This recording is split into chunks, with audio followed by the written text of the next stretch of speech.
If we just check somebody's energy, we know whether they have had children or not. You go to a local astrologer, for 25 rupees, he will tell you how many children you have, whether they're surviving or not surviving, even what their names are. When you die, you want your child around you. They said son, because practically it was only possible for the son to be around, daughter would be somewhere else. You have a little space occupied by the quality of that being. But they don't have that little space occupied by you, because that little space, if it becomes pleasant, that being will experience pleasantness. Till that being finds another body, till then you can influence. Once it finds another body, you have nothing to do with it. I don't know if I should say this, because if I say this, you may start imagining all kinds of things. Wherever you focus your mind, there will be some twitching. If you want, right now you experiment, hold your little finger like this and focus at the tip of this little finger, you will see within a minute's time there will be twitching. If I hold my hand above my Brahmarandhra, even up to 4 feet above, if you hold it, you will see a clear feeling in your hand.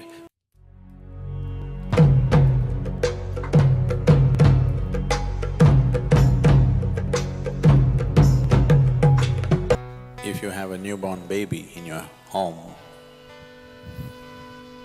you would see a certain part of the skull is not formed. Have you noticed this? So the child has to be handled gently, that part is just skin, there is no bone. So, this part in the yogic terminology is referred to as Brahmarandhra. Randhra means a passage, like a small hole or a tunnel or a passage. So this is known as Brahmarandhra. So this is the space in the body through which life descends into the fetus. Because life has descended into the fetus and life keeps its options open. Whether this body is capable of sustaining it or not, it keeps the options open. That much awareness is there in the life process, so it keeps that trapdoor open till the last minute. It wants to keep it open just in case it finds the body unsuitable for its existence, it will leave. And it does not want to leave from any other passage in the body, it wants to leave the way it came. A good guest always comes through the front door and goes out through the front door. If he comes through the front door and goes out through the back door, that means your house is swept clean.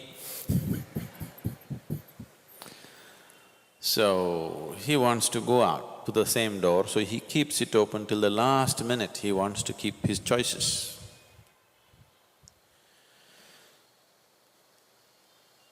There are any number of… probably if there are doctors or obstetricians, you would know, there are any number of cases where by all medical parameters, the fetus is healthy, everything is fine, but for some reason, a stillbirth happens. Simply because the life within is still choosing.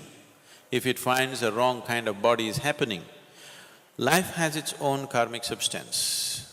And the fetus has the karma of the parents. So, it has made its choice, it is 90% of the time it is correct, or more, it is correct. Sometimes it is conscious that it could make a wrong choice. So this is the reason why during pregnancy, so many precautions were taken to create a different kind of atmosphere around a woman who is pregnant. We're giving that up now, a woman goes to work, she sits in the cinema, she goes all over the place. Such a thing is not maintained anymore. This was done just hoping something better than who both of you are comes into your womb. You know what I'm saying? You are husband and wife, you are of a certain quality. You want your child to be of a higher quality than who you are, not just like you. Someone better than you should come into your womb, so that for that sake, even a husband was not allowed to see a woman beyond a certain stage of pregnancy, because she is to be kept in a certain state of comfort and well-being, with a certain type of thought, with a certain type of atmosphere, trying to please her system in all ways. Right kind of incense, right kind of sounds, right kind of mantras, right kind of food, everything, so that her body is in a state that it welcomes the right kind of being. Maybe in today's world it is all these things are out of question.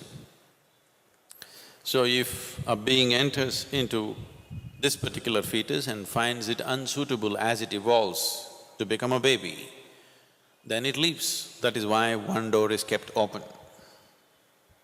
So this is the Brahmarantra.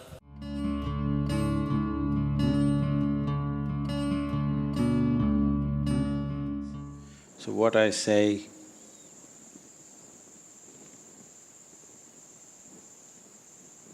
is not intended to hurt you. It's a little technical. I want you to look at it that way, because I can sit here and speak a few words of solace, but that'll not be a solution for you. You'll only feel good for today, and tomorrow morning it'll be the same again. I want you to listen to this carefully. If any of our children die before they're 4 years of age, you will see people will work themselves into pain. Actually, there is no pain.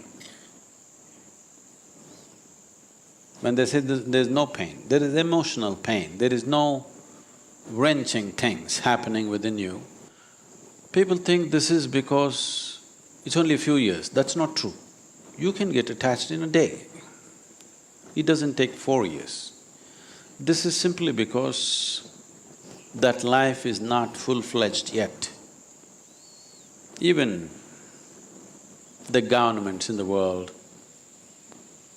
consider, if you have to take the IMR rate, infant mortality rate, you take below 4 years, because it has been a common thing till recently.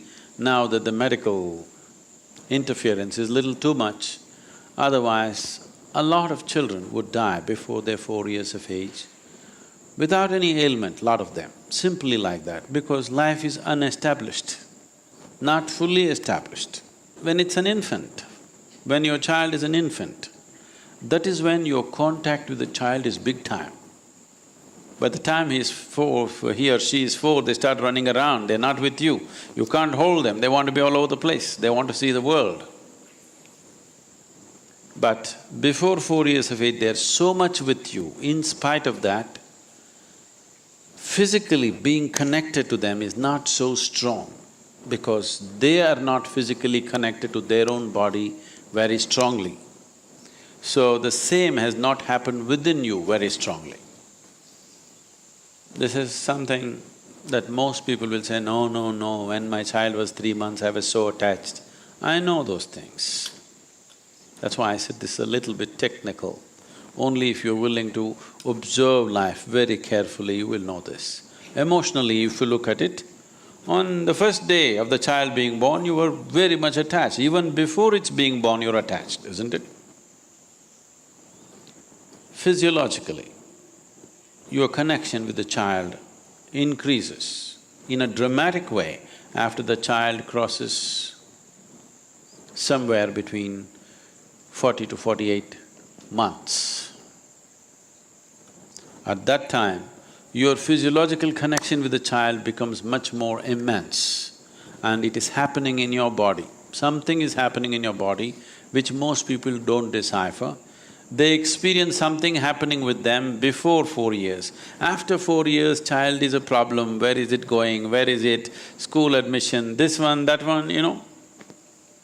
Because of other engagements, they miss this experience, otherwise at that time something clicks in, because that being and that body clicked in approximately 40 to 48 months after its birth. When that clicks in, you come to a certain ease because it becomes a part of you, you don't have to consciously hold it. A natural holding is happening. If a child dies young, before 4 years, they will be disappointed, emotionally disturbed, but not grief-stricken. This is not because of the duration at all. This is because still that being has not connected with that body. And you must understand, you are only a provider of the body. You cannot create a being. It is not in human hands to create a being. You only provide it a body, you facilitate a body.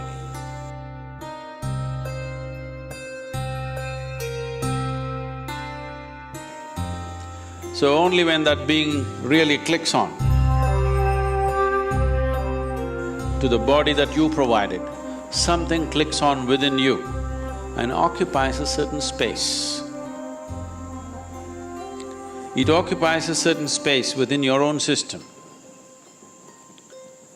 If we just check somebody's energy, we know whether they have had children or not. You go to a local astrologer, for 25 rupees, he will tell you how many children you have, whether they're surviving or not surviving, even what their names are. For 25 rupees, I'm telling you, that's half a dollar. They'll give you a brief synopsis of your children, their characteristics, their names, everything. Because it occupies a certain space within you, and if you're willing to observe, it is very much there. Now, this connection, this physiological connection is very strong till the child becomes 21. After 21, it starts dissipating once again. This is a beautiful natural system of caring for the offspring, bringing it up, and also being capable of releasing it when you have to. If somebody comes to me and says, "Bless my children," I'll ask, how old are they? If they're below 21, we really bless them. If they're over, we banter with them, joke with them and send them. Because it's no use. It's no use blessing you for your children if they're over 21 years of age. We will have to bless them, they're individuals by themselves. If they're below 21 years, you can bless a mother or a father and have a deep impact on the child. But if they're over 21, they have to come by themselves. Blessing the mother, blessing the father is of no consequence or great significance. It's only emotional significance. This should not happen to anybody, but it happens. Nobody should die before their children die. It's always best we die before our children die. That's how it should be, the natural order of life. Sometimes it does happen. It is happening to somebody or the other every day. Most people believe it'll never happen to them. It's not so. It can happen to anybody. Now that it's happened to us, it is best. Before it happened, we could have done anything to save that life. Once it's happened, it's time to look. It's time to look deeper within yourself and understand what this whole process is, how profound it is, at the same time, how binding it is and how liberating it can be. In India, people desperately want to have a son. The reason why they want to have a son is, today the social situations have changed, the technological and travel capabilities of people have changed. Otherwise, when they come of age, the girl gets married and goes to somebody else's house. If you die, she may not be able to come because she has to walk. She need not be in America. If she's in Salem, She won't come walking 200 kilometers. By the time she comes, your cremation will be over. So we want a son because the son lives here. In today's world, it's irrelevant. But I want you to understand 1,000 years ago, this was very relevant. If she was living 50 kilometers away, she wouldn't come in time. She has her own children, her own husband, her own family. She can't just drop and walk away. And alone she can't walk away. Everything would be forested and somebody has to escort her down, so it wouldn't happen. That's why the 12th day was arranged for the daughters to come. When you die, you want your child around you. They said son, because practically it was only possible for the son to be around, daughter would be somewhere else. The reason why a child should be around is, there are methods to make use of that little pocket within you, a little empty space within you, which is occupied by that being whom you refer to as my child. And if he does the right things, he can liberate you. It's for this, those people who live completely unaware and they don't do anything about themselves, they're depending upon their children to liberate them. And that became a whole tradition by itself. Varanasi is known for this. People come either with their aged parents who want to die in Kashi, or they have just died with the ashes and whatever else they come, because they somewhere understand they could liberate them. But today, there are very few people who know how to do these things properly. So it has become a mere ritual. So what I am trying to tell you is, once you bear a child, a certain space of who you are is occupied by that being whom you refer to as your child, because you only provided a body for this being. Because generally people's interaction with each other is only either physical or mental or emotional, and it never goes beyond that. We believe that's everything about that person. But when a person dies, or when a person sheds his or her body, all that is gone. The mental structure is gone, emotions are gone, body is for sure gone. So everything that you knew as mine is gone. And that being that you have always held as your child is as much a stranger to you as just about anybody. Now, at the same time, after someone is dead, if they happen to be our parents, we do certain things. If they happen to be our children, we do nothing. Because you have a little space occupied by the quality of that being. But they don't have that little space occupied by you. You cannot occupy the future generation. The future generation occupies a little space in the past, but the past generation will not occupy and cannot occupy, in the very nature of things, in the future generation. Because of this, as a child grows and becomes close to 21, you look at them, they look like absolute strangers. You can't believe, did you bear them? Are they your children? Is this the same little baby that I brought up? Can't recognize what they're doing, because you do not have an abode in them, but they have an abode in you. So if you want to influence your children, don't try to do too many things with them. You must be able to identify where this space is. If you keep it in a certain way, things will happen okay. This is a remote control that a parent has about the child. So if you want to influence your child, within the first 11 days that you have come, Kala Bhairava Karma does definitely does something significant.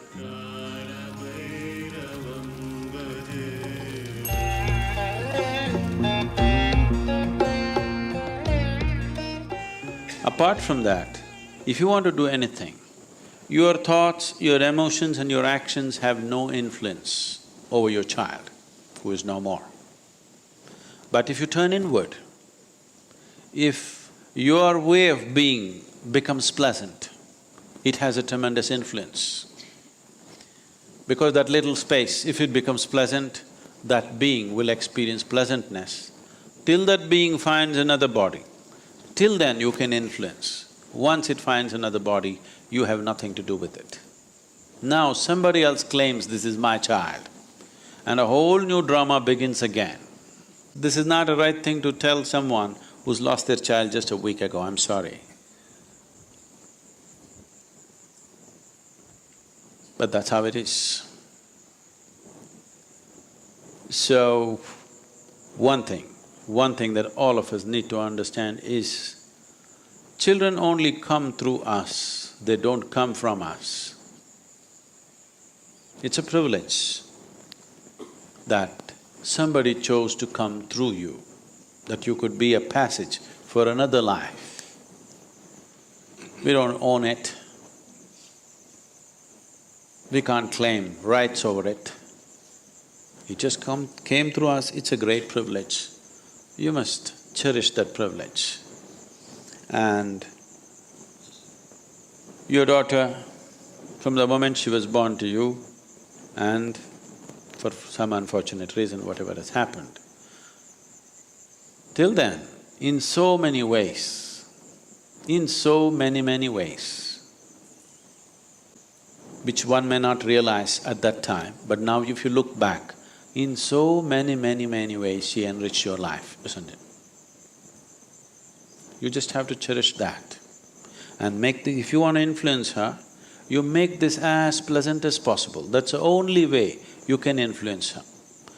You cannot… if she was your mother, you could influence her in other ways by doing karmas, kriyas and things. But with your child, you cannot do that. The only way you can make it pleasant for that being is to making this being absolutely pleasant, because that little space that being occupied, that quality and that dimension is still connected till it finds another body. Once it finds another body, then it's gone. And even when you leave one day, you can leave whichever way. But if you leave through the Brahmarandra, it is the best way to live. If you live consciously whichever part of the body, it is fine. But if you can leave from there, it is the best way to live. So because there is lot of talk about this, there are books which have been written about it, one thing is there's a huge possibility that individual people may start imagining things on top of their head or between their forehead, they keep imagining many things. Because you need to understand this, wherever you focus your mind, there will be some twitching.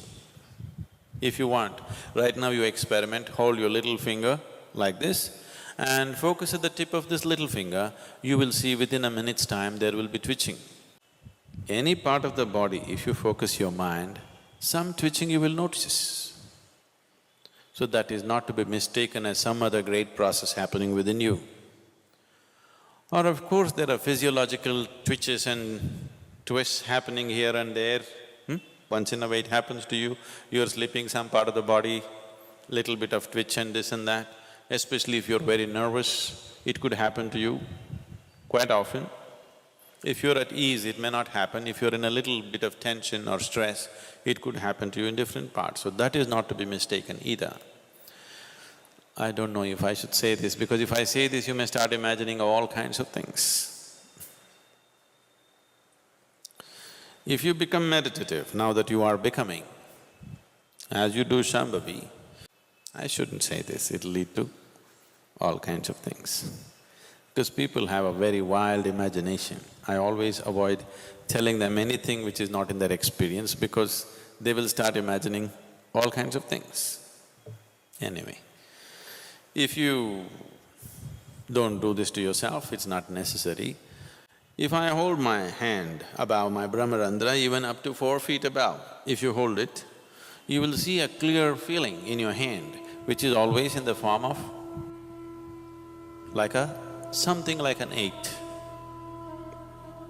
This will be always happening if you keep your energies in a certain way. This can happen to every human being, but it is happening within. It doesn't extend itself beyond, because the final 2 chakras out of the 114 chakras that are there in the system, 2 chakras are outside the body. If dimensions beyond the physical become a constantly active process, some of you might have felt this in your Shambhavi, for a few moments, you feel something beyond yourself has become active. So if a dimension beyond your physicality becomes a continuously active process within you, then after some time, these 2 chakras which are dormant and outside the body become active. If they become active, there is you got an antenna on your head. You seen a police antenna? You got an antenna on your head, which is giving you a certain perspective of life.